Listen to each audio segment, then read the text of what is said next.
in this, Ken O'Keefe? Well, the Greater Israel Project is all about destabilizing surrounding nations, ultimately in pursuit of this dream of Greater Israel from the Euphrates down to the Nile, all the way over to the Eastern Mediterranean. This is the dream of these psychopaths, and so destabilizing governments, creating sectarian strife is all part of that menu and all part of the design to create Greater Israel. So that goes... it's self-evident. But I have to go back to what this gentleman is saying in Washington, D.C. about America not wanting to get involved, or Obama not getting involved. What are you talking about? We have been arming people directly who are Al-Qaeda. Al-Nusra Front is Al-Qaeda. These people are psychopaths to the worst order. They are conducting suicide attacks. They are gassing people. We know, Carla Del Ponte said in May, that it was the so-called rebels in Syria that were using sarin gas, not the Bashar al-Assad regime. No, it was not. We know that the United States president is arming people who are on the U.S. terrorist list. He should be convicted of aiding and abetting, giving material support to a terrorist organization. But then again, you know what? We, the West, the United States in particular, Israel and Britain, are the biggest terrorists on the planet. So our little junior partners in Al-Qaeda, which is nothing more than a CIA database, thus the name Al-Qaeda, this is nothing more than a group of terrorists working together, each playing one different role, but all of them working together for the same goal, which is to maintain this hideous and sick and twisted, unjust world that we have, which is a perpetual state of war.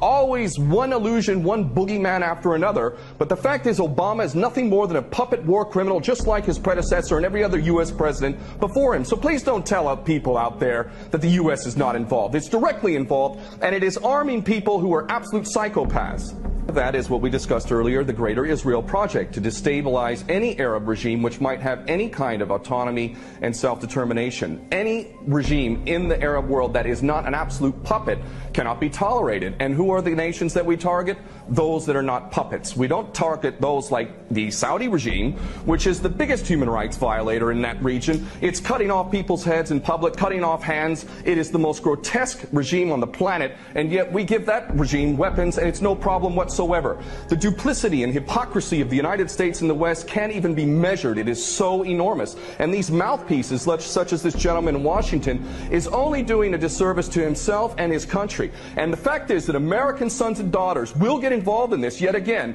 and these chicken hawks who are pretending to care about the Syrian people are going to be sacrificing not their own sons and daughters. I would like this man to send his sons and daughters and his grandchildren off to Syria when this turns into a greater conflict, because this is what we're flirting with, is a world war, a third world war. This is not a joke. We are flirting with a third world war on the basis that apparently we care so much about the Syrian people, just like we care so much about the Iraqi people and the Afghani people. The only people that buy this sort of stuff are either bought-off prostitutes or the dumbest of the dumb. And we're also led to believe that Assad is the dumbest idiot dictator on the planet now, isn't he? Because he invited UN inspectors to come in, and he brought them in. On the very day that they come in, he decides to attack his own people 10 miles away from where the inspectors arrive.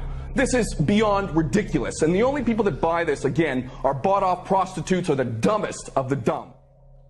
The Greater Israel Plan was actually pre-planned by Theodore Herzl long before, when he said, "The area of the Jewish state stretches from the Brook of Egypt to the Euphrates."